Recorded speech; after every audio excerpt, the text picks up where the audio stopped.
안녕하세요. 절대값TV의 명품 PD 한PD입니다. 국토교통부에서 매달 주택 통계 발표를 해요. 이번에 이제 11월 주택 통계 발표를 했는데 여기서 나온 자료가 미분양 주택이 6만 가구에 육박하고 있다라는 내용과 그리고 2023년도에 전문가들이 예상하는 주택 전망 그런 자료를 가지고 한번 이야기를 해보겠습니다. 자, 11월 주택 통계를 보니까 미분양이 6만 가구를 육박하고 있고 거래량은 절벽이다. 전달보다 더 줄었다는 얘기예요.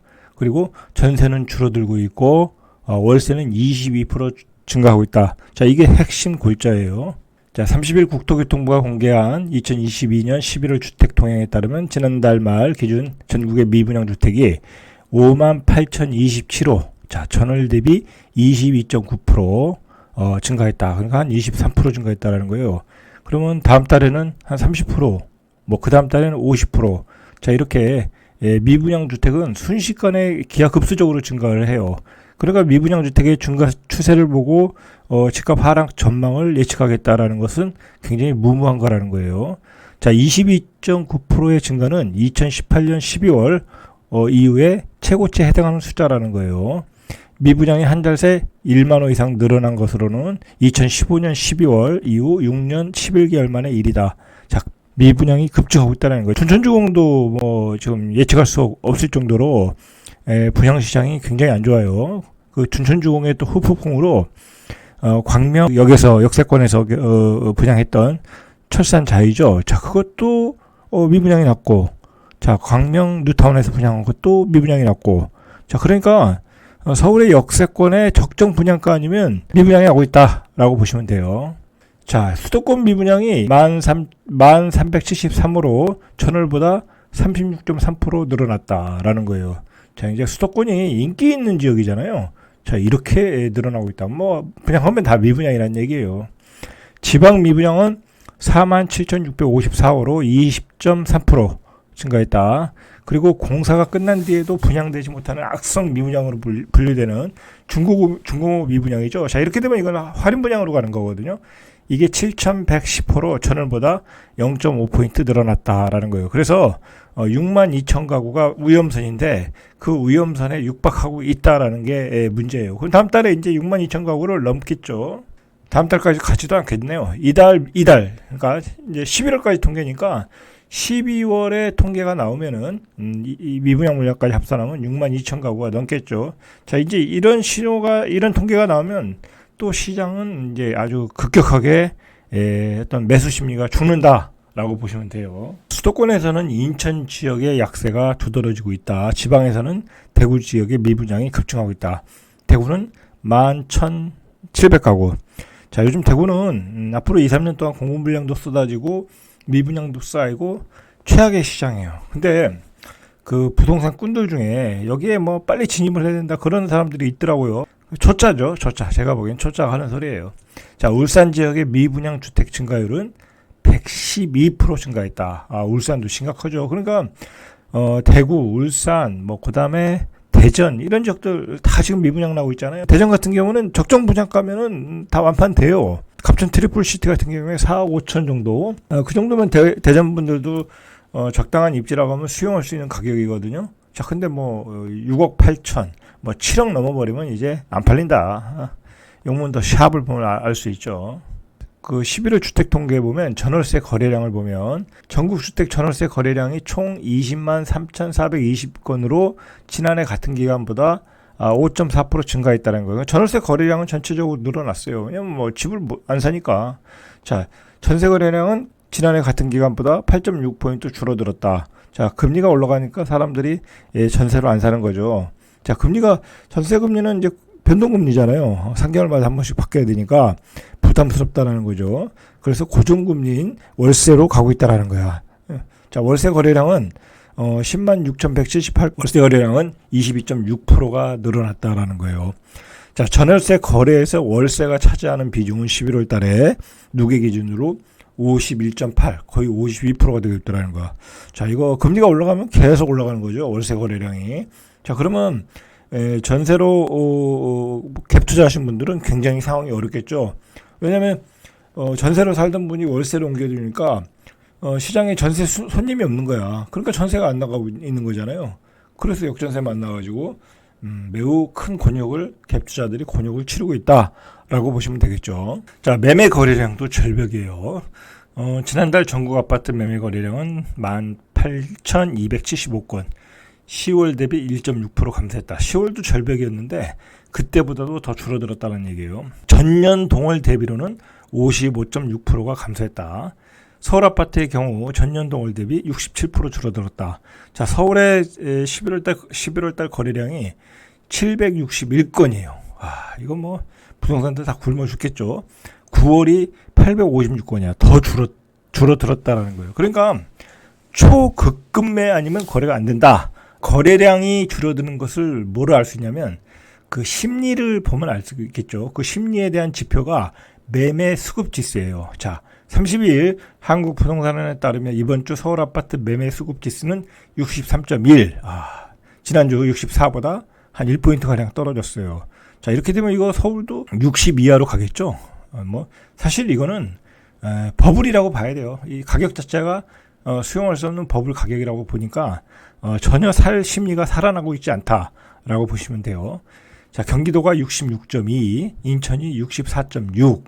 자, 이렇게 꺾여 있다. 자, 서울 중에 가장 매수 심리가 악화된 데가 노도강이 아니에요. 여기에요. 은평구, 마포구, 서대문구 등이 속한 서부권이다. 여기는 지금 뭐 이미 58.0에서 이번 주 56.3으로 떨어졌어요. 서울 5개 권역 중에서 가장 낮다. 영등포구, 양천, 동작구 등이 있는 서남권은 60.1, 지난주보다 떨어졌고, 종로구, 용산구가 포함된 도심 권역은 62.4, 2.2포인트가 떨어졌어요. 이 종로구, 용산구는 그동안 많이 안 떨어졌거든. 그러니까 급격하게 떨어지고 있다라는 거예요. 지금 노도강보다 더 심각한 데가 이 서부권이라는 거야. 여기 서부권은 빌라와 아파트가 이렇게 혼재되어 있는 지역이기 때문에 이 시장이 죽으면은 이 거래가 더 죽어요. 여기는 강남 3구, 강남 서초, 송파구가 속한 동남권도 지난주 소폭 반등했으나 이번 주에 다시 65.1로 내려앉았고, 노동강이 속한 동부권은 62.2에서 62.3 미세하게 올랐어요. 미세하게. 이제 그만큼 많이 떨어졌다라는 얘기죠. 자, 전국 아파트 매매 수급 지수는 지난주에 71에서 금주는 70.2, 전국적으로 다 떨어지고 있다라는 얘기예요. 2012년 7월 부동산원이 매매 수급 지수를 조사하기 시작한 이래 4주 연속 최저 경신 중이다. 이건 뭐 IMF 상황이라는 거죠. IMF 상황. 자, 집값으로만 보면은 대한민국은 지금 IMF 상황이야. 자, 서울은 61.8에서 60.4로 떨어졌다. 폭을 보면은 서울, 과천, 성남, 하남, 광명, 여기 뭐 인기 지역이잖아요. 자, 이런 지역도 하락세가 가파르다. 자, 노도강은 한 1.2포인트대, 1.2포인트대로 떨어지고 있고, 과천은 1.41, 성남 수정구는 1.87. 자, 분당은 아직 많이 안 떨어졌어요. 0.84. 요즘 광명이 이제 많이 떨어지고 있죠. 1.69. 하남도 1.58. 광명, 하남, 분당, 뭐 이건 1월 달에 풀어준다고 봐야 되겠죠. 자, 풀어주면 더 떨어져요. 이제 그게 특징이에요. 그렇게 보셔야 돼요. 시장의 유통 물량이 증가하게 되는 거니까. 그 2023년도에 집값 예측한 기사가 좀 나왔어요. 그 기사의 내용을 중심으로 한번 개인적인 좀 논평을 좀 해볼게요. 이제 전문가들이 이제 뭐 폭락론자도 있고 뭐 조정론자도 있고 여럿이 있을 거 아니에요. 그 각자의 입장이 다 다르니까 그 각자 입장에 어떻게 전개가 어떻게 이야기를 하고 있는지, 어떤 근거로 판단을 하고 있는 건지 한번 여러분들도 보시고 판단하시길 바래요. 자, 빚없는 실수요자가 내년 하반기에는 매수 기회가 온다. 자, 내년 상반기가 아니라 내년 하반기 정도에는 한번 매수 기회가 온다라는 얘기예요. 빚이 없을 때, 이게 중요한 거예요. 빚이 있으면 소용이 없는 거야. 자, 금리가 안 떨어지니까 빚을 많이 내고 집을 사봤자 별로 득이 없다라는 거예요. 그러니까 빚이 없는 실수요자, 딱 선을 그어놨죠. 내년 하반기 정도면 가격이 떨어지면 한번 접근해 봐라라는 어떤 전문가의 조언이에요. 그래서 집값이 저점에서 6개월 정도 행보한다면 실수요자들은 관심을 가져볼 만하다. 현금 흐름이 좋은 투자자에게는 내년 하반기 시장 진입을 위한 좋은 시기가 될 수 있다라는 거예요. 이제 자, 그러니까 이거는 뭐냐면 실수요자, 빚이 없고 그런 분들은 내년에 많이 떨어졌을 때 하반기 정도에 한번 매수해 봐라는 이야기예요. 이 투자자 입장에서 이야기한 게 아니에요. 투자자 입장에서는 이때 들어가도 먹을 게 없어요. 왜냐면 투자자 입장에서는 들어가서 집을 사서 먹을 게 있어야 들어가는 거잖아. 그죠? 이 사람들은 실수요잖아요. 그 실수요. 내가 돈을 지불해서라도 어떤 정주하는 좋은 혜택이 있기 때문에 집값이 좀 떨어질 걸 예상하고 또 들어가는 거예요. 근데 투자자 입장에서는 충분한 가격 조정이 안 이루어졌다고 하면 들어갈 필요가 없는 거죠. 자, 강남 상고 아파트에 대해 응답자 중 80.7%는 내년 하락 가격을 예상했다. 자, 이거니까 폭락론자건 조정론자건 폭동론자건 10명 중에 8명은 내년 강남은 떨어진다요. 자, 그러니까 강남은 서두를 필요가 없겠죠. 자, 응답자 중 26.9%는 강남 상구 낙폭이 5%를 넘어설 거라는 거야. 이러면 완전히 폭락이라는 거죠. 자, 10명 중에 2.56명 정도는 5% 이상 떨어진다라는 거예요. 자, 강남은 조심하셔야 돼. 자, 강남을 왜 조심해야 되냐? 제가 전 시간에 얘기했지만 입주 물량이 쏟아져 나오잖아요. 그죠? 입주 물량이 한 3년 정도 쏟아져 나오기 때문에 급매물들이 쏟아져 나올 수 있어요. 그리고 강남은 강남에 사는 사람들의 소득에 비해서 너무 집값이 급등했어요. 강남에 사는 사람이라고 다 기업 CEO, 기업 회장 다 돈이 떼돈 몇십억, 몇백억 있는 사람들이 아니잖아요. 일반 기업에 다니시는 분도 있고 장사하시는 분도 있고 전문직에 계신 분들이 있는데 전문직에 있는 분들이 30억짜리 강남에 있는 아파트를 사기가 그렇게 쉽지가 않아요. 그것 자체가 버블이에요. 집값은 어쨌든 소득에 맞춰 전세 가격이 형성되고 그 전세 가격의 본질 가치에 맞춰서 집값은 자리를 잡는 거예요. 자, 그렇게 보시면 되고 어쨌든 전문가들은 이렇게 강남에 대해서 내년은 큰 폭의 조정이 있을 거다라고 예상을 하고 있어요. 참고하시길 바라요. 자, 그리고 문제는 뭐냐면 강남에 주택을 사면은 작게는 5억, 크게는 10억, 15억 이상 대출을 받아야 되는데 이런 고금리 상황에서는 도저히 그걸 받아서 살 수가 없어요. 살 수가 없다. 그래서 제가 항상 얘기하지만 돈이 20억이 있다. 20억 가지고 지금 강남의 핵심지는 못 사잖아요. 그러니까 제가 얘기하잖아요. 10억 가지고 내년에 이제 원밸리 같은 것도 84 기준으로 10억 이하로 갈 수 있거든요. 개포동 같은 데는 10억 이하 지금도 들어갈 수 있으니까 그럼 전세 사셔라. 전세 사시고 나머지 10억은 저금해라. 저금. 5%, 6% 저금하시고 그리고 4년 뒤에 시세를 보시라는 거예요. 그리고 6년 뒤에 시세를 보시고 거기서 나온 이자를 가지고 전세금을 합쳐서 그때 집을 사시면 되죠. 그죠? 뭐로 지금 들어가서 고금리에 이자를 내면서 살고 있겠냐고. 왜 우유로 먹을 게 없는데. 자, 낙관적으로 좀 보시는 분들은 내년 상반기에 미국발 금리 인상 행진이 멈추고 4분기가 되면 금리 인하 전망이 나올 거라는 자본시장 예측을 하고 있어요. 자, 그래서 내년 하반기에 금리를 내리기 시작하면 그때가 매수 타이밍이라는 의견을 내놓고 있어요. 자, 이거는 조금 문제가 있어요. 금리가 내리기 때문에 매수하라는 문제가 있어요. 왜냐하면 금리를 내린다는 얘기는 경기가 굉장히 안 좋다는 얘기거든. 그때는 IMF 상황이라는 거야. IMF 상황. 그러니까 이것대로 금리를 내린다고 해서 집이 매수세가 들어오는 건 아니겠죠. 자, 그리고 한 전문가는 집값이 고점 대비 30% 이상 하락해서 바닥을 다지고 강남이 조정 대상 지역에서 해제된다면 부동산 시장이 상승 반전할 수 있다. 자, 이것도 별로 안 맞는 얘기예요. 왜냐하면 집값이 고점 대비 30% 이상 하락 벌써 했어요. 그죠? 하락했고 강남이 조정 대상 지역에서 해제되는 것도 별로 부동산 시장의 반전에 상승 반전이 되질 않아요. 왜냐하면 강남은 가격이 떨어져야 바닥을 쳐야 상승 반전이 되는 거예요. 조정 대상 지역에서 해제된다고 해서 상승 반전이 되는 게 아니라는 거죠. 자, 또 다른 전문가는 내년에도 지방주택시장은 침체가 계속되지만 수도권은 공급 부족으로 가격이 안정될 거다라는 얘기예요. 이것도 잘 안 맞는 얘기예요. 지방주택시장은 침체가 계속되는 건 맞아요. 여기는 중장기적으로 보면 침체가 맞아요. 그동안 너무 많이 올랐고 지방은 전세가율이 70에서 80%가 나와야 되는데 전세가율이 50%가 안 됐어. 그러면 지방에 있는 사람들이 전세 살지 미쳤다고 집을 사겠냐고.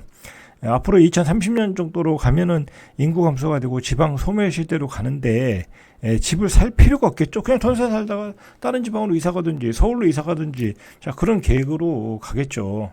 그죠? 그러니까 지방은 중장기적으로는 이제 하향 안정화 그렇게 보셔야 돼. 자, 수도권의 공급 부족으로 가격이 안정된다. 자, 수도권이 공급이 부족하진 않죠. 그죠? 이것도 잘못된 얘기죠. 수도권이 입주 물량이 충분해요. 그리고 앞으로 분양할 물량도 충분하잖아요. 좀 비관적인 입장에서는 내년부터 2, 3년간은 부동산 시장에서 의미 있는 반등은 기대할 수 없다라는 거예요. 이제 주로 이제 시장을 부정적으로 보시는 분들이 이렇게 얘기를 하죠. 자, 2026년 이후에나 반등을 기대할 수 있다. 2023년은 부동산 시장에서 IMF 이후에 최악의 한 해가 될 가능성이 높다. 요거는 제가 절대적으로 찬성하는 의견이에요. 2023년은 아주 IMF상 아주 최악의 시장이 될 가능성이 많아요.